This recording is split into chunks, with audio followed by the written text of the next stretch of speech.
Hello, everybody, and welcome to another roundtable discussion. This time it's how do we handle a complaints procedure? And Adele, as Head of Professional Standards, is the expert for that. So on the call today, we have Adele and we have our COO, David Monro-Jones, as well. Now, the reason this little discussion has come about as a recording for your benefit is that we have been asked to just talk through how a complaint is handled, what sort of complaints do we get, and if you are an accredited member, how is this a benefit to you to know that you're protected as indeed your end user client is. So Adele, perhaps I can just pass it straight over to you, please. Yes. So really, I mean, it's kind of thinking about why have we got such a focus on complaints procedures, and why does that need to exist? And it goes back to our vision and our mission, which is about building the public trust and confidence in the coaching, mentoring profession, really. And as part of your accreditation with us, you would know sort of very clearly what the code of professional conduct is, and we talk about the first standard in itself about delivering exceptional client care. Now, and then also, you know, when you're thinking about and you're building a coaching or mentoring or training business, you also have to think about who is your consumer, who's your customer, and how do you deliver good customer care.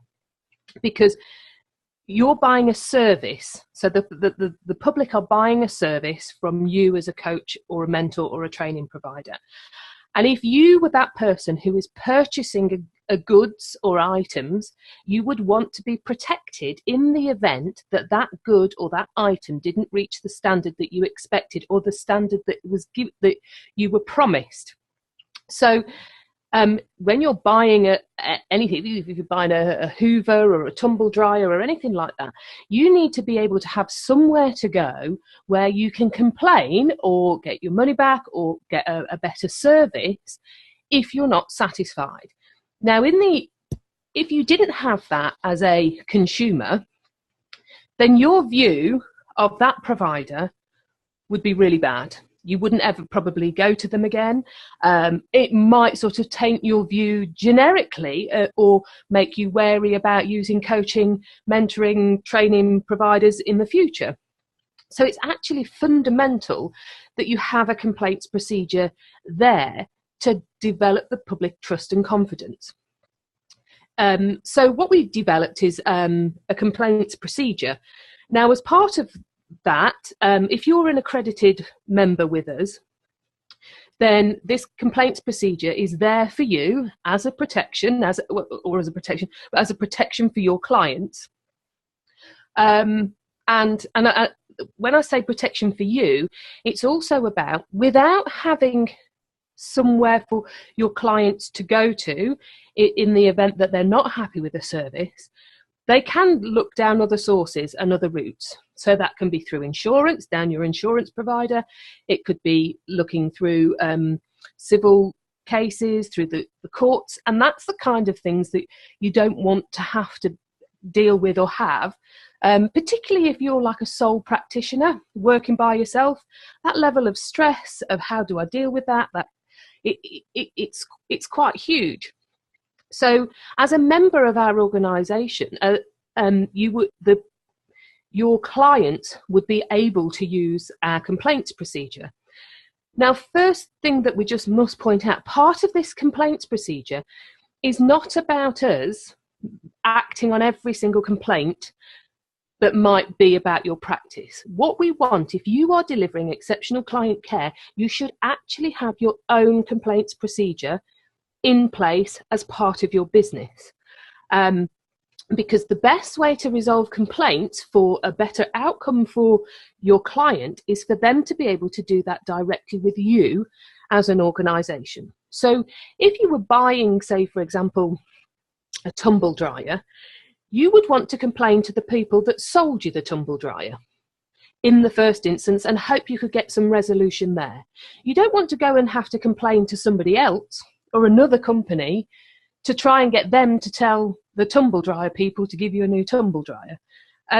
So this is why it's really, really important you have your own complaints procedure and you work to strive to resolve those complaints. Because if you can resolve those complaints yourself with your client, actually that will strengthen your relationship and it will improve how they perceived and experienced the services that you had. And sometimes this can be about misunderstanding.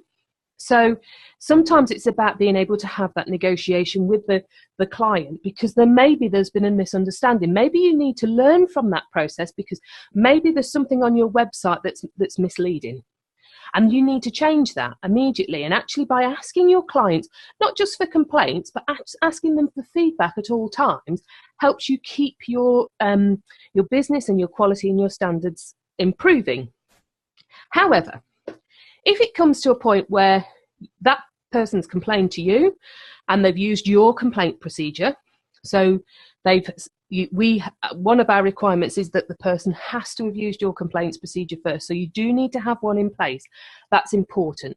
Now, if you go onto our members area, there is a sample version that you can use. You can tweak it round and change it, do whatever, but it's a very basic sample version that you can have in place. You don't have to have that one, you can have a different one, but that was just as an idea, something that you can have, so you're not given a blank piece of paper and off you go try and write it. We've written one for you. So you can have that in place. We would expect, before we would take a complaint, that the person has exhausted, so they've gone through every process of your complaint. If at the end of your complaint you have made a decision and the client is not satisfied with it, the client can then come to us. And so they can use our complaints procedure. So what we define as a complaint is a statement that something is wrong or is not satisfactory. So if the person has not been able to get a resolution with you, they can come to us and they can put their complaint to us.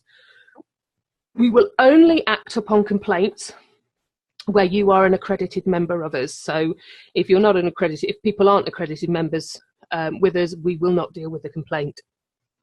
We won't deal with the complaint unless they've followed your complaints procedure in full. So that's why there is an expectation that you do have to deal with these complaints. We won't deal with a complaint if the complaint is being investigated by somebody else at the same time, and if it is anything that would give grounds for a criminal investigation.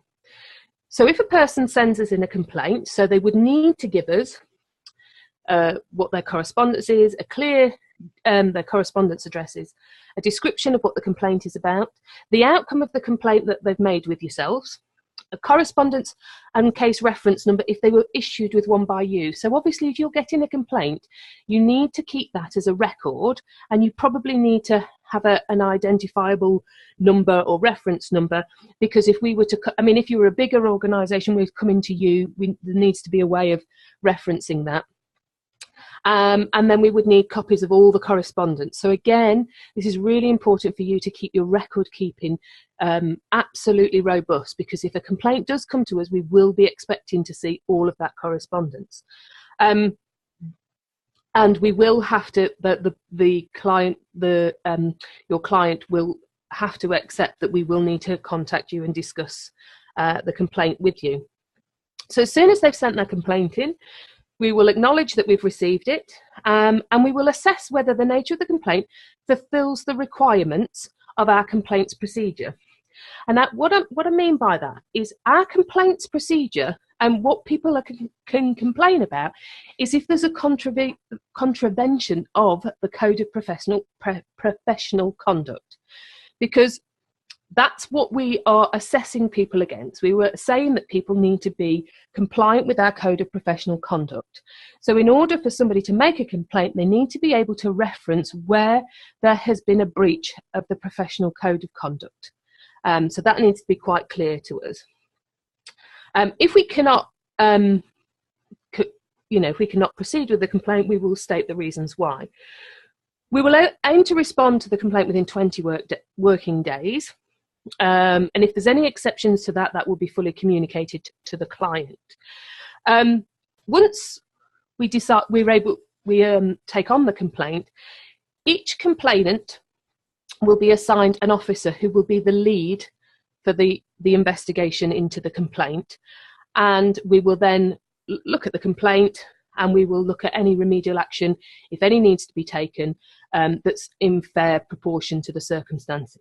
So sometimes of the examples of the complaints that we can have, I mean, and this is not limited to, but these are the kind of things, maybe as a training provider, things that were set out in the course handbook or student charter or whatever says that they're going to deliver one thing and they actually don't deliver it. That could be grounds for a complaint. If there was misleading or incorrect information, so again, it's about sort of saying you'll do one thing, or this is how we work and we do something completely different. If the quality of the service that the person has purchased is poor, so that might, this could be all things to do with the behaviour of the provider, the service provider, which could be the coach, mentor, or training provider. If the facilities or the resources that were given were of poor quality, and what you should be doing with your clients anyway is at the beginning of each course of working with somebody, you should have a contract with them of, this is what I offer, this is what you're paying for. And actually, if the client feels that you have not delivered according to that contract, that can be another grounds for complaint. And again, looking through anything really in the Code of Professional Conduct where, that person does not feel that you have adhered to that professional conduct, then that's a ground for complaint. So if the person has been able to resolve their complaint directly with you, they can make a complaint to us, and it has to be within 28 days of the completion of their investigation, of your investigation. So we allocate the named officer, and they will pull together a complaints panel. So one thing I just want to be quite clear about, and sometimes it's a question that does get asked, because we're an organisation that are staffed by volunteer coaches and mentors, all of whom are accredited by us, it is possible that a case or a complaint that comes in may be about somebody that we know, so a colleague, a fellow coach, or it could be about a service provider that we've trained with. So we have to be so transparent about this and declare any conflicts of interest. And so we will manage that appropriately. So when we're assigning a panel, we will look for a panel of people that have no conflict or interest with the people that are or the person that's being complained about. For example, if a complaint came in about a training provider, and the training provider had a number of coaches or mentors who were accredited with us, none of those coaches or mentors who worked for that training provider would be sitting on that complaint panel. So we just have to be quite transparent about that. And if we have to use an independent person, we would use an independent person. And to mitigate against any conflicts of interest and to manage that accordingly, that's why we have a panel of 3 people. Because if one person was to investigate it, they could be arguing a case of bias or whatever. So it will be a panel of 3 people, and that keeps the balance so that the investigation is fair and just. The panel will only deal with information that is backed up with evidence. We will not deal with opinions or anecdotes or things like that. We have to have the information. If the client is making an accusation, then that this has happened, we need to see the evidence of that. And so we will only accept the information that's backed up by evidence. We will then look to make the decision. Now, if again the client is not happy with the decision, they can appeal. And at an appeal, we will get a fresh panel of 3 volunteers. So ultimately, there can be then 6 people that have investigated this, and they will be formed to deal with the complaint. The complaint will be managed by myself. So up until that point, the complaint, any volunteer within the organisation could lead on a complaint, but if it comes to an appeal, we start escalating through the organisation. So I would handle any complaints unless there was a conflict of interest, and then of course another member of the leadership team will pick up that role. Again, we'd have to have the evidence, and the person has 28 days to lodge an appeal against the decision. So it's always the 28 days. And the appeal will be heard by the appeals panel within 20 working days. If the complainant is still unhappy, then they can complain direct to the Ombudsman. And on our complaints panel, our complaints procedure, there is details of the Ombudsman that they can go to after that. If for any, and obviously if anyone's unhappy with our conduct, then they can complain in the way that I've just described as above. So it's important then, that we can provide that backup for your clients in the event that their complaint with you has not been dealt with. So we can provide that extra level of protection for them, really. But it also, like I said earlier on, it provides a layer for you, somebody running a business, so that, actually you have got, that there is somebody that can do an investigation on this that's independent of yourself or the client. But what I would really stress, making a complaint to us, really, if you're working in accordance all the time with the Code of Professional Conduct, the number of complaints we should get are actually minimal, because you should be really working hard at delivering exceptional client care and making sure that your clients are happy and satisfied with what they deliver. However, at times we do accept that, that can be, there can be 2 people that are like, I absolutely delivered what I said, and the other person saying you absolutely didn't. And in that case, that's when we can come in a sort of a intermediary capacity to try and resolve some of these issues, to prevent a further escalation to other bodies or through other channels which you probably wouldn't want to have to deal with. So if we do get a complaint, we will notify you immediately. We would ask you to provide us with the evidence, so you would have the opportunity to put in your perspective of the situation. So we would need to see from you what your complaints procedure is, what the outcome of your complaint was, a copy of the contract of services you had with the complainant, and any evidence of the communication to show that due process has been followed in accordance with your complaints procedure. Because what we don't want to be doing is having to pick up complaints because you haven't dealt with your complaint procedure properly. So if you follow yours properly, we can then investigate properly from our side.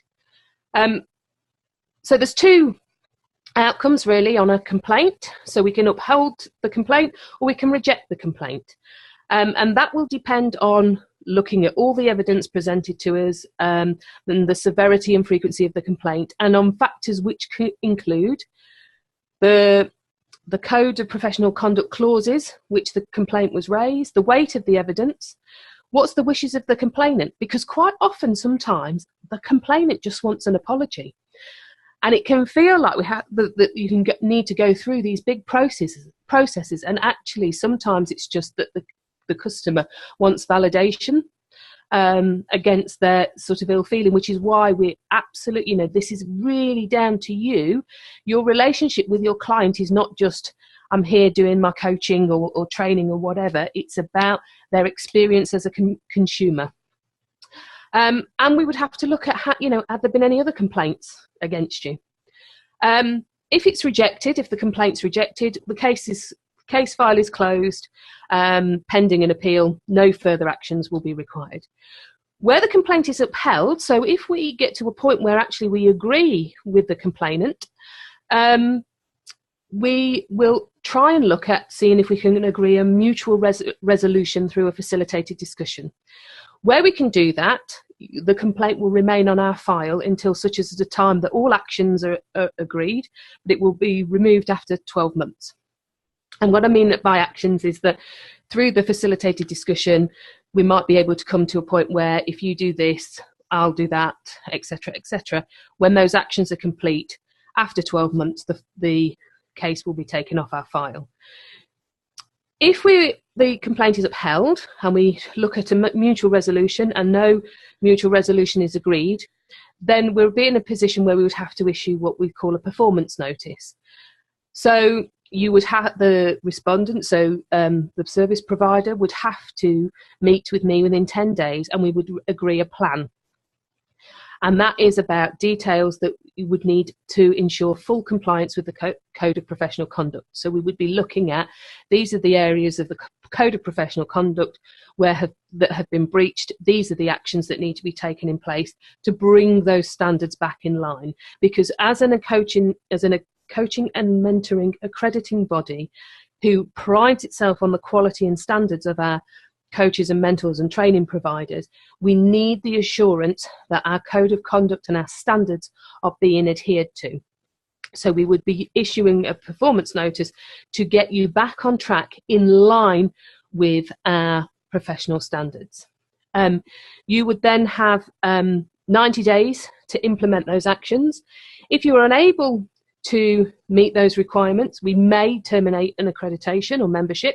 And I say may, I mean, because obviously this is about, this would be an ongoing discussions. If we had to issue a performance notice and come up with a recovery action plan, that detail will stay on our file for 2 years. But you could stay as a member if you are able to deliver the actions against the action plan. If we have to terminate membership, you will not be eligible to reapply for membership for a period of a minimum of 2 years. And that is a fundamental point on that. The other thing to just add in terms of this is that we don't accept any responsibility for expenses related to or incurred by the complaint. So that's just a sort of an extra point at the end. So we will investigate where we can, but we cannot pay out, and we will not be paying out costs to people for that. Okay. So that's really sort of what our complaints procedure is. Can I just qualify yes. with you, Adele? When you say membership might be cancelled and you can't become a member for 2 years, you actually mean accredited. You can't become an accredited member. Yeah, absolutely. Yeah.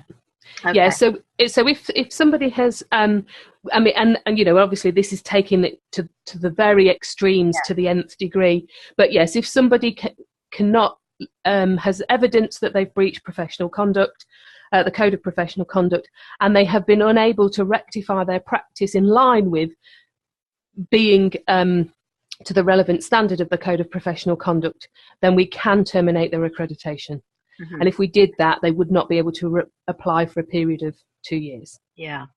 But essentially what you're saying also is that if they follow the Professional Code of Conduct, which obviously they have to sign as part of their accreditation process, if they have a contract that measures expectations with their clients, and they practice good people management relationships anyway, then it's highly unlikely they'll get a complaint. But having the generic complaints procedure that you've created on their website does give the client that feel-good factor that there is a backup service, and then the accredited member has a level of protection, and the end user has a level of protection. Absolutely. And that boils down to our vision and mission, which is about we're building trust in the profession for the benefit of everybody. Mm-hmm. So we're through having this complaints procedure, we're ensuring that our accredited members have got some backup if needed, but actually we're there to build the trust for the clients as well, the end user. And you know, absolutely, I mean, I think, and I don't know Dawn and David whether you think this, but if I'm sitting there talking to or signing a new client and creating a new contract, when I'm able to sit there and go through, I have a complaints procedure and this is what happens, and if you're not satisfied, please come and complain to me first if you're not happy, but if not, here's this accrediting body that you can go to. I see a difference in a body language of my client or the client I'm signing up just from me saying this. And I really pick up on this sort of sense that they then, you know, actually, you know, because obviously they're meeting you for the first time or whatever, but there is just this sense of, okay, it's going to be okay. Yeah. You know, guarantee reassurance. Absolutely. And, you know, and I remember picking up a client who was a lawyer himself, and when I said that, he was, oh yes, you know, that's just at that's what he said, which he just expected. That's just what he expected there to be. And I just, you know, and I just at that moment thought, actually, and if this wasn't here, that could have lost business with that, not having that. But it's giving them a level of protection, but actually it's making me feel safe as a professional. Yes, yeah, that you've got that level of support behind, particularly as we you know, emulate what goes on in the US with people being sued. It gives you that feeling of protection that you might be a sole provider, but you're actually not alone. Exactly. Benefits, isn't it, of being accredited by the IAPC&M is that you are not alone, that you have this bigger body behind you. Absolutely. And I think when I started out first as a coach on my own, and there were part of the fear of sort of really getting going on, it was, you know, I'm going to be by myself. So who do I, you know, if I have a problem, who do I get to talk to about this? What happens if, you know, you have all of these questions? What do I do if the client doesn't like me? How do I deal with this? How, you know, and it all raises these questions. But being accredited and having this backup behind you, there is somewhere for you to go to ask those questions. So people can come to us, you know, and hence why we're doing this video, because people have asked what happens with the complaints. And hopefully we've been able to explain that, so that when people, you know, if those questions come up by clients, or even if they don't, just that reassurance for that coach or the mentor or the training provider, that they know in their mind what happens, so that they can just feel more confident and secure having those conversations with their clients. And we know from talking to particularly new practitioners, that is a really big, real fear for them. They're dealing with people and suddenly they're out in the away from the training scenario, they're with a real life client, this is a real life scenario, and they can potentially do damage if they open Pandora's box and don't know how to deal with it.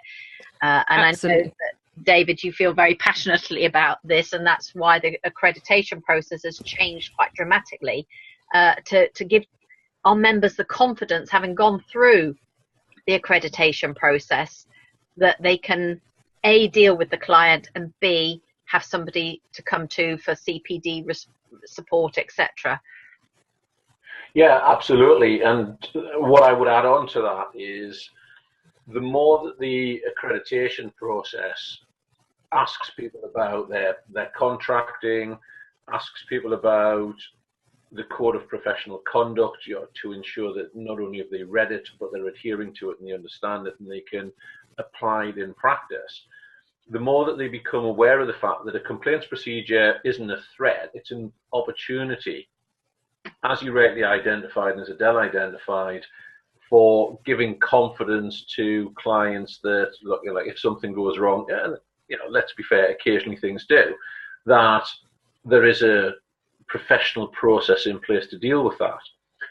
But also that, you know, people can recognize, well, it's a learning opportunity. So if I do something wrong and somebody raises a complaint, you know, like, yes, I'll deal with it professionally, and if I can't, there is support from the IAPC&M to be able to do that. But also to be able to go back to that and go, right, well, okay, well, what did I do wrong? You know, how could I rectify that? How can I amend that for, you know, potential future clients, so that once the complaint is dealt with, and it's dealt with, you know, quickly and professionally and expediently, that they may then turn around and say, you know what, yeah, we had a bit of an issue, but they really have a robust, comprehensive complaints procedure. They dealt with all of the issues that I had. I'm more than satisfied, and I have no issue in recommending them further. And that really is what the complaints procedure is designed to do. Rectify the issue in such a way that everybody is happy with the outcome. Yeah, I mean, I totally agree, David. And I think, sort of thinking back to what you were saying, Dawn, about particularly new coaches when they start out, it's a big fear. And actually, one complaint can be enough to turn somebody off coaching and mentoring for life. Yeah. People can say, that's it, that I'll look at something else just because of one complaint, or one bad experience. But actually, sometimes having the backup, and the complaint may be justified, it might not be justified. But it's really important for somebody to have that place where it can be checked, really. So you can really sort of, and it can be, there can be a lot of learning that comes from it. But I think if you're working with your clients and you're talking to them from the start about, here's my complaints procedure, here's how you can address it, and here's the feedback. What you can actually be doing is getting feedback without it turning into a complaint, and without things turning quite stressful. And I think that, we have to be thinking also, this is really thinking about, there's a level of protection, but it's also us being concerned about the well-being of our accredited members, really. My experience is that if you have the confidence to talk to your client at the end, or certainly during, but definitely at the end, and get feedback from them, it gives them the opportunity to be honest with you and say, well, actually, that wasn't quite what I expected, or this still hasn't happened. And then it doesn't even have to escalate into a complaint. Absolutely. A lot of coaches and mentors, particularly newbies, they're frightened of asking for the feedback. Absolutely. But this is why in the Code of Professional Conduct, this is all the stuff that points to good customer care. Because, how many times do you get off the phone from a utility company and then immediately follows with a text of, how did you find this? And, sometimes that, you kind of like, oh, well, here we go again. But actually, it's really important to get that feedback from people. Sometimes you've been on a website and then a feedback box pops up, it does demonstrate that actually, we are open for you to talk to us about how we've performed, and give us, and actually if you're engaging your client into helping shape things going forward, it makes them feel sort of more involved and cared for by you as an organisation, your services. So this call really, it sounds very frightening, and particularly when you think about America and the Sioux culture and all the rest of it. This really is a preventative situation. It's not about building the fear. It's about facing the fear. And making sure that you put in place the steps that minimises poor perception of the service, and talking to your clients and best practice. And if the worst case comes to fruition and there is a complaints procedure, then our accredited members know they've got the support of your department to mediate a situation. So I don't want listeners to get full of fear and blow this all out of proportion. This is sort of a belt and braces job, and it's a benefit both for you as an accredited member and your client. Absolutely. Okay, thank you. All right, so anybody who wants to look and download a copy of the Professional Code of Conduct or the generic complaints procedure, you've made them both available in the members area, so you can adapt the complaints procedure to suit you. But we obviously strongly recommend that you have both of these on your website, not only to reinforce the relationship that you have with your accreditation body, but also that you care about your clients.